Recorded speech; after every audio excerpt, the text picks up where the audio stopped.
Assalamualaikum warahmatullahi wabarakatuh. Perkenalkan, nama saya Jindra Nalole, perwakilan dari kelompok 3. Di sini saya akan memaparkan materi kami yang berjudul Rancangan Program Pendidikan dan Pelatihan. Yang pertama, konsep perencanaan program pelatihan. Pelatihan merupakan komponen penting dalam pengembangan sumber daya manusia atau SDM pada sebuah institusi. Pada penyelenggaraan program pelatihan diharapkan dapat meningkatkan pengetahuan, keterampilan, dan sikap positif. Sikap positif sumber daya manusia merupakan aset sangat penting dalam institusi. Peningkatan pengetahuan, keterampilan, dan sikap akibat pelaksanaan program pelatihan diharapkan dapat meningkatkan kinerja institusi dalam menghadapi perubahan dan persaingan eksternal.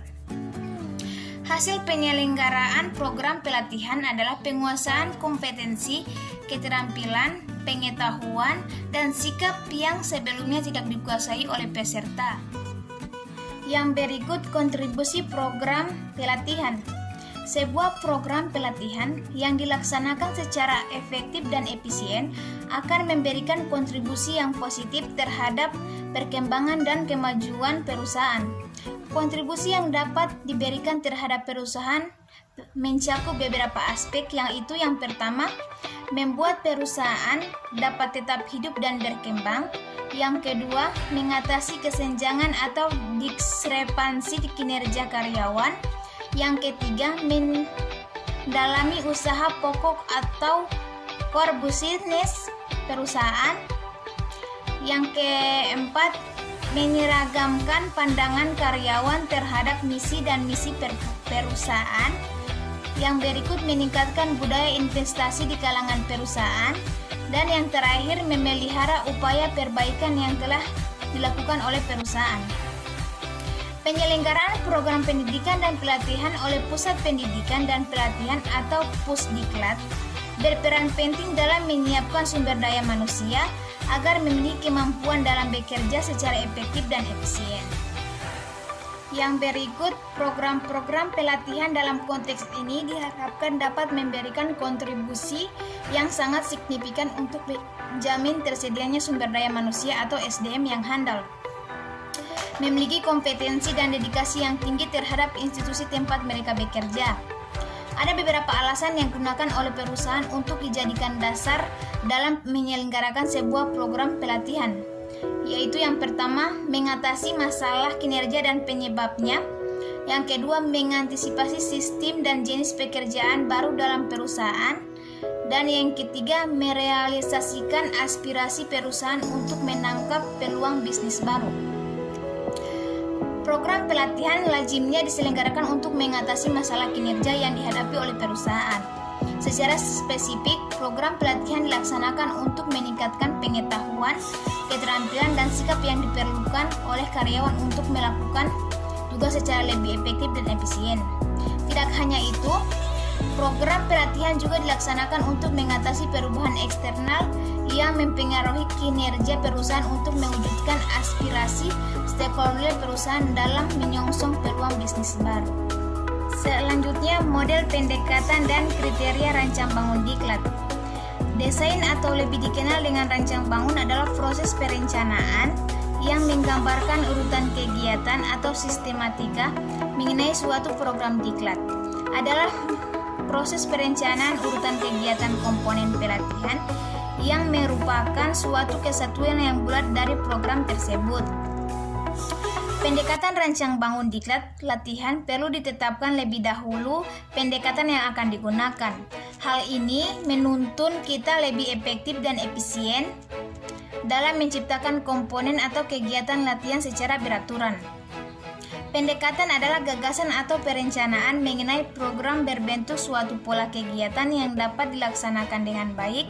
Kita dapat memilih satu di antara pendekatan rancang bangun di bawah ini. Yang pertama, pendekatan critical event model atau model kejadian kritis ditegakkan oleh Nadir Leonard pada tahun 1981. Pendekatan model ini melalui 8 tahap.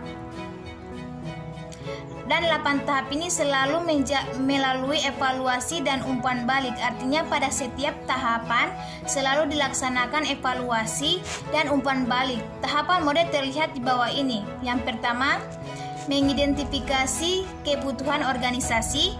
Yang kedua, spesifikasi pelaksanaan pembelajaran. Dan yang ketiga, mengidentifikasi kebutuhan peserta. Yang berikut, menentukan tujuan. Yang selanjutnya, memilih kurikulum. Berikut, memilih strategi pembelajaran. Yang berikut, mendapatkan sumber-sumber pembelajaran. Dan yang terakhir, melaksanakan diklat. Yang kedua, pendekatan sistem. Pendekatan sistem adalah kesatuan usaha yang terdiri dari bagian-bagian yang saling berhubungan satu dengan yang lainnya.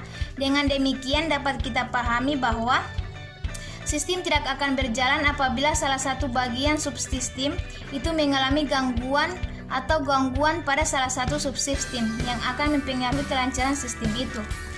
Sistem sebagaimana kesatuan-kesatuan lainnya memiliki sifat-sifat yang membedakan dirinya dengan bentuk kesatuan lainnya. Sifat-sifat sistem adalah yang pertama, berorientasi pada tujuan. Yang kedua, kesatuan usaha. Yang ketiga, kebutuhan terhadap lingkungan. Yang berikut, transformasi. Yang berikut, hubungan antar subsistem. Dan yang terakhir, mekanisme pengendalian atau balikan. Tujuan pendekatan sistem adalah mengembangkan dan mengelola sistem operasi dan merancang bangun sistem informasi dan proses pengambilan keputusan. Dengan dipergunakan metode ilmiah diharapkan dapat diketahui fakta-fakta yang mempengaruhi dan keberhasilan suatu sistem. Yang berikut, pendekatan siklus. Pendekatan ini tidak berbeda dengan pendekatan lainnya, tetapi titik berat pendekatan ini adalah pada siklus yang teratur dari setiap kegiatan. Soebagio Atmodiwiryo menjelaskan bahwa pendekatan siklus dipergunakan oleh Pusat Pendidikan dan Pelatihan Pegawai Departemen Pendidikan Nasional. Siklus ini berjalan berdasarkan kepentingan utama kegiatan. Setiap tahap kegiatan harus berjalan secara siklus. Selanjutnya yang berikut, sistem rancang bangun dan evaluasi pendidikan dan pelatihan. Yang pertama, rancangan bahan diklat. Dalam Peraturan Kepala Lembaga Administrasi Negara Nomor 3 Tahun 2010 disebutkan bahwa ragam bahan diklat sangat beragam. Yang pertama, rancang bangun pembelajaran mata diklat atau yang disingkat dengan RBPMD dan rencana pembelajaran atau yang disingkat dengan RP. Yang berikut, modul. Yang ketiga, bahan ajar. Dan yang keempat, bahan tayang. Dan yang terakhir, soal ujian. Untuk membuat bahan diklat Widya Suara perlu mempelajari kurikulum dan silabus, karena kurikulum dan silabus merupakan dasar dalam pembuatan bahan diklat. Yang kedua, rancang bangun pembelajaran mata diklat atau RPBMD dan rencana pembelajaran atau RP. Rancangan bangun pembelajaran mata diklat dan rencana pembelajaran menurut Peraturan Kepala Lembaga Administrasi Negara Nomor 3 Tahun 2010, yang dimaksud RBPMD adalah pokok-pokok pembelajaran dalam suatu mata diklat yang disusun secara sistematis dan mencakup deskripsi singkat mata diklat, tujuan pembelajaran, materi pokok, metode dan media, serta sumber bahan. Sedangkan yang dimaksud dengan RP atau rencana pembelajaran adalah rincian satu set pembelajaran untuk lingkup satu atau beberapa kali pertemuan yang disusun secara sistematis dan mencakup deskripsi mata kuliah, tujuan pembelajaran, materi pokok, metode dan media, sumber dan bahan, serta tahapan kegiatan pembelajaran. Dalam proses pembelajaran, RBPMD dan RP sangat bermanfaat bagi Widya Suara mempunyai perencanaan kegiatan pembelajaran yang matang, sehingga diharapkan akan dapat mengajar dengan baik, tanpa kekhawatiran keluar dari tujuan, keluar dari ruang lingkup materi, keluar dari strategi atau metode belajar mengajar, atau keluar dari sistem evaluasi yang seharusnya dilaksanakan. Yang berikut bahan ajar. Menurut peraturan Kepala Lembaga Administrasi Negara Nomor 3 Tahun 2010, bahan ajar adalah materi perlengkapan modul berbentuk tulisan atau narasi yang dibagikan kepada peserta dan digunakan oleh widyaswara dalam proses pembelajaran guna mempermudah pencapaian tujuan pembelajaran yang telah ditetapkan. Bahan ajar yang dibuat oleh seorang widyaswara harus memenuhi ketentuan berikut. Yang pertama, bahan ajar diketik dalam bentuk naskah. Yang kedua, jumlah kata minimal 1250 kata. Dan yang ketiga, jenis huruf yang digunakan harus Times New Roman, Arial, Pichat atau yang sejenisnya. Dan yang terakhir, ukuran huruf maksimal 12. Yang berikut tahapan penyusunan perencanaan diklat.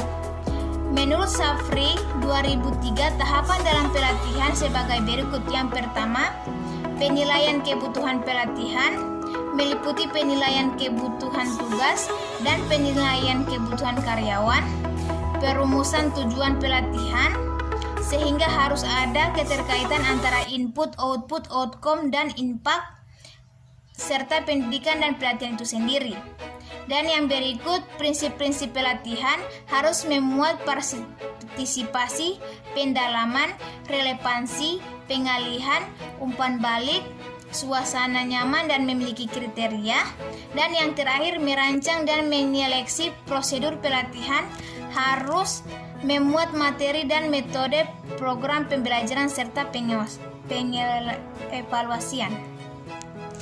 Itulah hasil pemaparan materi dari saya, perwakilan dari kelompok 3. Sekian dari saya, wabillahi taufiq wal hidayah. Wassalamualaikum warahmatullahi wabarakatuh.